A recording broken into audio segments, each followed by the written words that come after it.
सुप्रभात। मैं जगेंद्र राणा। आज की हमारी आध्यात्मिक चर्चा का विषय है राम भरत संवाद। राम भरत संवाद। रामचरितमानस तुलसीदास जी की अमूल्य कृति है और भरत चरित्र इस ग्रंथ की आत्मा है। राम और भरत की प्रेम भक्ति के वर्णन से यह अद्वितीय ग्रंथ पवित्र हो गया है। प्रभु श्री राम और भरत के बीच संवाद का मुख्य आधार प्रेम और विरह का अद्भुत समन्वय था। चित्रकूट का वातावरण भी तदनुसार रमणीक स्थल बन चुका था। प्रेम के अद्भुत वातावरण से जनमानस ओतप्रोत था। आज भी प्रेम, भक्ति और विरह का ऐसा जीवंत उदाहरण अन्यत्र दुर्लभ है। तो भरत का जीवन प्रभु राम व उनकी भक्ति का पूर्णास्रोत है तथा 3 प्रमुख तत्वों से निर्मित उनका जीवन चरित्र है। इसी कारणवश भरत भक्ति अव्यक्त स्वरूप में स्थित है। यह तीन तत्व कर्म, ज्ञान व भक्ति भरत के जीवन का आधार है। तीनों के समन्वय से उनकी भक्ति समुद्र की गहराई की तरह गंभीर है, जिसे प्रेम के वशीभूत होकर प्रभु राम ने जन कल्याण हेतु सार्वजनिक कर दिया था। उन तीनों गुण जन साधारण में एक साथ नहीं मिलते।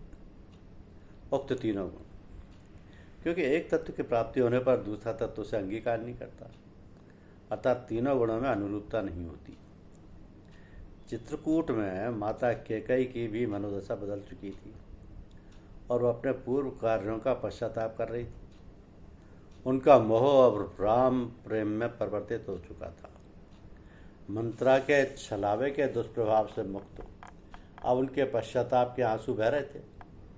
वो भी भरत की भांति राम के अयोध्या वापस चलने की प्रार्थना कर रही थी।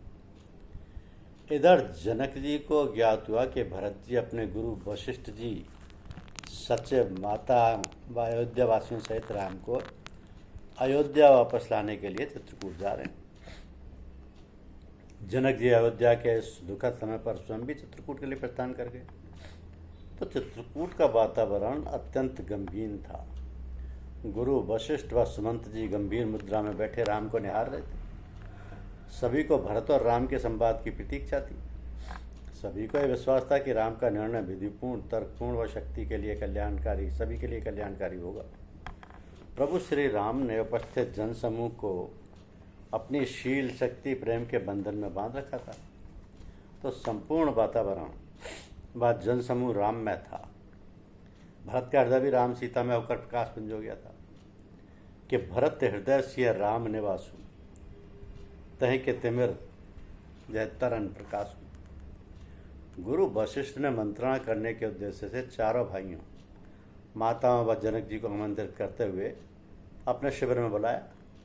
उपस्थित जनसमूह को संबोधित करते हुए वशिष्ठ जी ने कहा कि इस समस्या का समाधान तो प्रभु राम ही करेंगे और हम सभी उनके निर्णयों को स्वीकार करेंगे।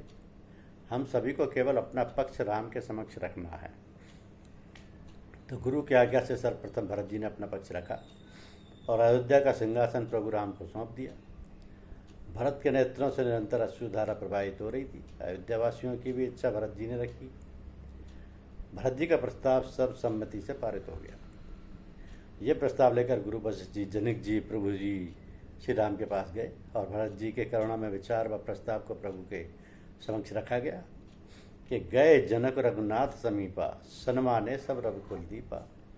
प्रभु श्री राम ने भरत द्वारा प्रस्तुत मार्मिक व्यथा को बहुत ध्यान से सुना और बड़ी विनम्रता से जनक जी व गुरु वशिष्ठ जी से प्रभु से बोले कि मुझे गर्व है कि मैं भरत का भाई हूँ।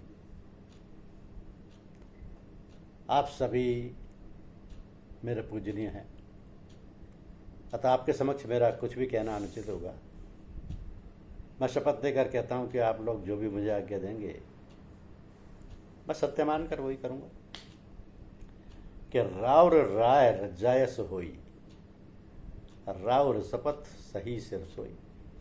तो श्री राम का निर्णय सुनकर उपस्थित मुनिगण जनक जी व वशिष्ठ जी आश्चर्यचकित हो गए।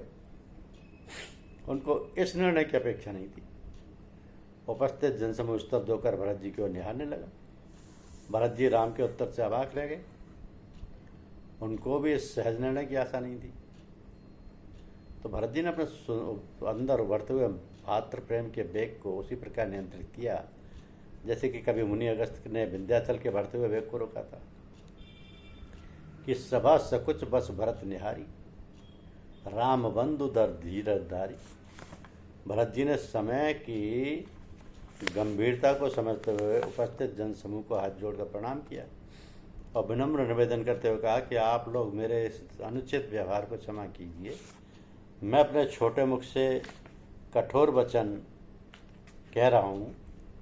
भरत जी ने सरस्वती जी का स्मरण किया और वह भरत के मुखारविंद में विराजमान हो गई। तो जिसके फलस्वरूप उनकी वाणी में निर्मलता, विवेक, धर्म और नीति वर्धकता आ गई। पुनः उन्होंने प्रभु श्री राम व माता सीता का स्मरण किया। उस समय भरत जी की मानसिक स्थिति स्थिर हो चुकी थी और वाणी में निर्मलता थी। तो निरख विवेक विलोचन नहीं, शिथिल सनेह समास, कर प्रणाम बोले भरत, सुमिर सिय रघुनाथ। भरत जी बोले, हे प्रभु, इस संसार में आप ही मेरे माता पिता, मित्र, गुरु, स्वामी, पूज्य, परम हितैषी व अंतर्यामी हैं। आप सरल हृदयशील के भंडार हैं, शरणागत की रक्षा करने वाले, सर्वज्ञ सुजान हैं। आप अवगुण और पापों का नाश करने वाले हैं। मैं आपसे द्रोह कैसे कर सकता हूँ? हे कृपानिधान, मैं मोहवश पिता के वचनों का उल्लंघन करके समाज सहित यहाँ आ गया। मैं अपनी इस धृष्टता के लिए क्षमा मांगता हूँ। मेरा भला आपके चरणों में है। तो कृपा भलाई आपनी नाथ कीन भलमोर, दूषण वे भूषण सरिस सुदश्चारु चौर। अर्थात हे नाथ, आपने मुझ पर कृपा करके मेरी भलाई की है, जिससे मेरे दोष भी गुणों में बदल गए और मेरा यश चारों ओर फैल गया। गुरु वशिष्ठ ने राम से कहा कि आप ऐसा निर्णय दीजिए जिससे हम सभी का कल्याण हो और आपकी मर्यादा व वचन भी पूरा हो जाए। राम ने वशिष्ठ जी से कहा कि भरत के अधीन रहना हम सभी के लिए हितकर है, अतः मेरा निर्णय भरत की इच्छा के विपरीत नहीं होगा। राम कृपा से यहीं पर दोनों भाइयों की आत्मानुभूति एक सी हो गई। राम ने स्पष्ट किया कि यदि भरत कहेगा तो मैं अयोध्या वापस लौट जाऊंगा। दोनों की इच्छाएं भी एक सी हो गई। राम के इस निर्णय ने भरत को स्तब्ध कर दिया, क्योंकि स्वामी ने भक्तों के सामने अपनी हार मान ली। तो प्रबल प्रेम के पारे पढ़कर प्रभु का नियम बदलते देखा। खुद को मान भले टल जाए, जल का मान न टलते देखा। भगवान के इस निर्णय से भरत जी का ज्ञान उत्पन्न हो गया और दुखी भाव से गुरु वशिष्ठ जी से मार्गदर्शन की प्रार्थना करने लगे। भरत जी के ज्ञान चक्षु खुल गए और वे प्रभु राम के चरणों में गिर पड़े। करुणा की प्रार्थना उनके हृदय से निकलने लगी। शरणगति का ज्ञान हुआ। तब भरत ने सोचा कि सेवक का धर्म स्वामी की इच्छा के अधीन रहता है, तदनुसार सेवक को अपने धर्म का निर्वाह करना चाहिए। राम ने शरणागत भरत को उठाकर आलिंगनबद्ध कर दिया और धीरज धारण कराया। तो राम ने भरत को सांत्वना देते हुए कहा कि मैं तुम्हारे विश्वास, प्रेम में भक्ति के अनुरूप ही कार्य करूँगा। मेरा निर्णय तुम्हारे दुख व कष्ट का कारण नहीं होगा। उपस्थित जनसमूह को संबोधित करते हुए राम ने कहा कि भैया भरत व माता के कई पूर्णतः दोष रहते हैं। जो कोई उन्हें दोषी मानेगा वो पाप का भागीदार होगा और उसके लोक परलोक दोनों बिगड़ जाएंगे। भरत के कहने पर मैं अपना यश अपयश, पिता को दिए वचन, अपनी प्रतिज्ञा को छोड़कर वापस अयोध्या लौट जाऊंगा। ये घोषणा देवताओं के लिए कष्टदायक थी, जिससे उसकी चिंता बढ़ गई उनकी। तो भक्ति और मर्यादा के बीच धर्मयुद्ध की स्थिति बन गई। इस धर्मयुद्ध की स्थिति में भरत ने प्रभु राम की इच्छा को शिरोधार्य करते हुए उनका अयोध्या लौट जाने का विचार अस्वीकार कर दिया। भरत ने स्वीकार किया कि प्रभु राम ही अयोध्या के राज सिंहासन के महाराजा होंगे और उनकी आज्ञा से मैं अयोध्या का प्रबंध कार्य करूँगा। तो मैं उनका सेवक होकर वनवासी की भांति अयोध्या की सुरक्षा करूँगा। भरत ने अपनी करुणामयी आवाज़ और रुंधे गले से बहती अश्रुधारा के साथ प्रभु राम से विनम्र निवेदन किया कि हे नाथ, आप अपनी मर्यादा और पिताजी को दिए वचनों को पूरा करते हुए वनगमन कीजिए। लेकिन प्रभु, मेरी एक विनती है कि आप अपनी चरण पादुका इस सेवक को प्रदान करें। इनको मैं अयोध्या के राज सिंहासन पर स्थापित करके नित्य इनकी पूजा अर्चना करूंगा और इनसे आज्ञा लेकर ही अयोध्या का प्रबंध कार्य करूंगा। भरत के इन वचनों ने राम के करुणा के सागर में डुबो दिया राम को, और उनके आंसुओं की धारा बहने लगी। जय विजय का अंत हो गया। उपस्थित जनसमूह ने एक स्वर में कहा कि भक्त भरत की जय। पुष्पों की वर्षा होने लगी तो भरत ने राम की पादुकाओं को अपने सिर पर धारण किया और एक बार पुनः उपस्थित जनसमूह प्रेम सागर में निमग्न हो गया कि मैं सेवक प्रभु राम का, स्वामी प्रभु श्री राम। सेवक का ये धर्म है, सेवा करे निष्काम। अयोध्या वापसी के पूर्व भरत जी ने प्रभु राम से एक और वचन लिया कि प्रभु यदि आपने वापस आने में एक भी दिन का विलंब किया तो नश्वर शरीर में त्याग दूंगा। राम ने पुनः भरत जी को आलिंगनबद्ध किया और कहा कि तुम मेरी आत्मा हो भरत, मैं वचन देता हूँ कि मैं निश्चित समय पर अयोध्या वापस आऊँगा और हर क्षण तुम मेरे साथ रहो। तो राम में होकर भरत राम को निहारते हुए वापस मैं समाज के अयोध्या वापस आ गए। आते ही उन्होंने सर्वप्रथम राजमहल का परित्याग किया और वल्कल वस्त्रों को धारण किया।